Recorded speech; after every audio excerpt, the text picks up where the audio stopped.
namoonni amantaa ortodoksii keessa jiran waaqayyoos ni waaqeffatu, ergamootas ni waaqeffatu, qulqullootas ni waaqeffatu, isaan waaqa hedduu qabu jedhaniit amantaa keenya qeeqaa jiru. Akka barsiisummaa kitaaba qulqulluutti, akka barsiisummaa amantaa keenya ortodoksii tawaahidoo Itoophiyaatti nuti garuu waaqa tokko qabna. Waaqa meeqa qabna?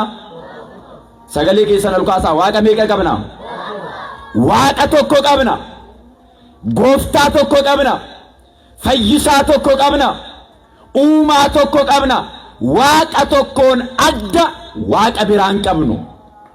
Uumaa tokkoon adda uumaa biraan qabnu. Maaliif dubree qulqulleettii maaramii kabajnaree? Ergamootaaf maaliif sagarna?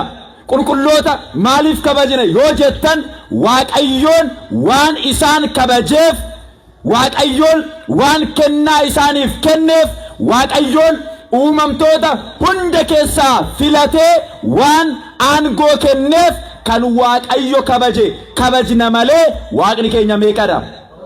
Gooftaan keenya meeqadha? Inni nuuf qalame meeqadha? Inni nu fayyise meeqadha? Inni dukkana keessaa bilisa nu baase eenyudha?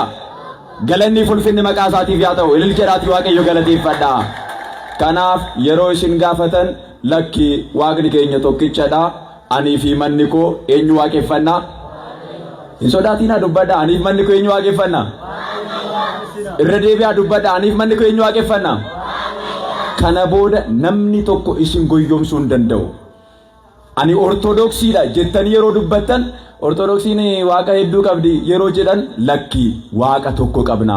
Maaliif ergamoota, maaliif qulqulloota, dubree qulqulleettii maarame isaan waaqayyoon waan kabajeef ni kabajna malee waaqni keenya meeqadha?